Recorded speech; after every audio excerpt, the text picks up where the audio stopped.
Hello guys and welcome back to my channel. For today's video it is going to be my Tottenham versus Aston Villa match preview. Now I honestly can't believe there's only 2 more games in the Premier League until the season's over. It kind of feels like the season's been going on for a long time, but then also feels like it hasn't. It's been like a really short season, but maybe because it's been like loads of games close together, I don't know. But anyways, this is going to be my match preview to Aston Villa. Really looking forward to the game. And look out for my predicted lineup, which should be out after this video at some point.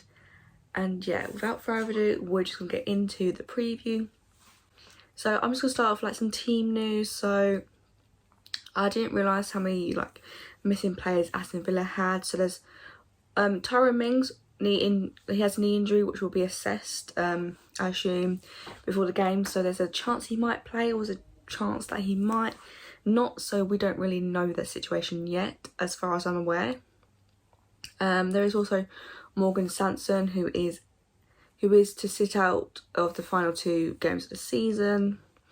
He has a recurring knee problem, so there's that player. And also Matty Cash, he's also out with a hamstring injury. And then there's Trezeguet, who is out with a serious knee injury, and he seems to be like he's going to be out for quite a while. Now moving on to Tottenham, the one we should all know is Ben Davies, who's still out with that calf injury, so he won't be playing for the rest of the season, as we've heard from Ryan Mason himself. And there's Bale, who is a doubt for this game due to fatigue. Whether he plays or not, we don't know, because there was a short turnaround from games, so it's like 2 days, so who knows. And Serge Aurier has returned to training following a groin injury, so he could be in contention to play this game. So looking to the previous meetings, I always do like the last 6 matches or like the last 5 matches, and for Aston Villa I did the last 6 matches, whereas Spurs have won all the last 6, which I thought showed a good record. Going into the form table now, Spurs have 3 wins out of 4 in the Premier League. We're also coming into this game with a 2-0 win over Wolves. This was a comfortable and convincing win. I definitely feel like we could have scored a lot more goals. And moving on to Aston Villa. They have 1 win out of the last 4 in the Premier League, also including a draw and 2 losses. And Villa are coming into this game with a 3-2 loss against Crystal Palace, even though they did hold the lead twice, but then they lost the lead twice and ended up losing.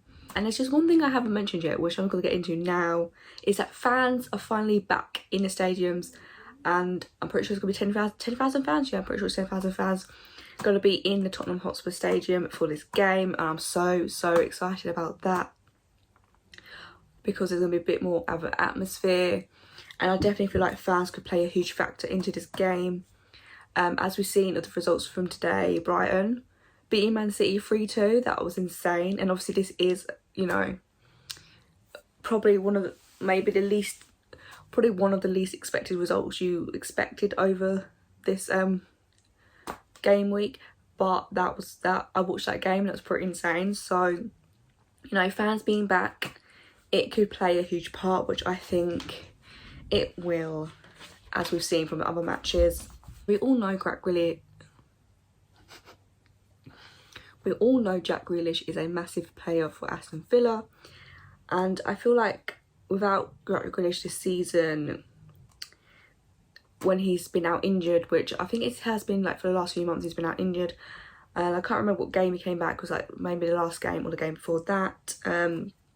But without him in the team, they've looked far from convincing. But I am a fan of Ollie Watkins. I feel like he's been a quality signing. I do think this game could come down to whether Jack Grealish starts or not. Obviously, I don't think it will all come down to that, but I do think that could play a part in how Aston Villa play.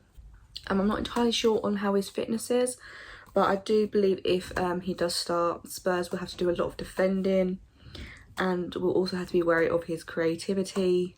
And yeah, I don't think Grealish is fully match fit, but like, for being out so long, but I still believe he will still cause major problems for our defence, and we all know our defence is not the best, so that'll be a interesting lineup between Grealish and our defence to see how they do.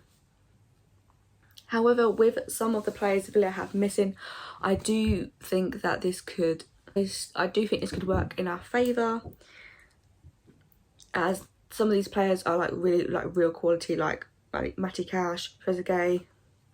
And with those players that have been out, I do think that with them in the team this season, they have looked more solid. Their goalkeeper Martinez has made a huge difference to the way they performed, and I think they started the season really well. And obviously they were hit with COVID, and it was sort of and then they sort of dropped off a bit. But I do think they've had probably one of their best seasons in the Premier League. I am expecting a tough game, and I feel like the midfield will be crucial into who wins this game.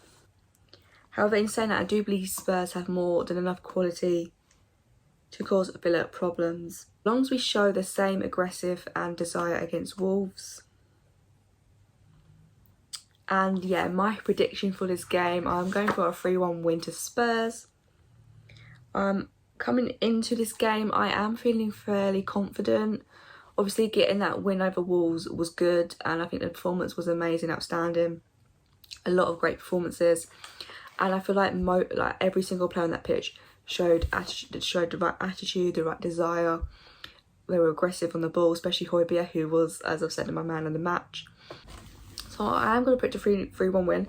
And as I've said, I definitely think the fans will play a huge factor into Spurs' performance, and hopefully they put on a show for the fans. And if you are going to the stadium tomorrow, I'm so jealous, and I hope that you have a great time, and obviously you will if we win. So there we have my prediction, my match preview. If you do have your own prediction, let me know in the comments below what it is. And yeah, I will see you guys with my predicted lineup coming out soon, so be on the lookout for that. If you haven't already, be sure to subscribe, and yeah, come on you Spurs.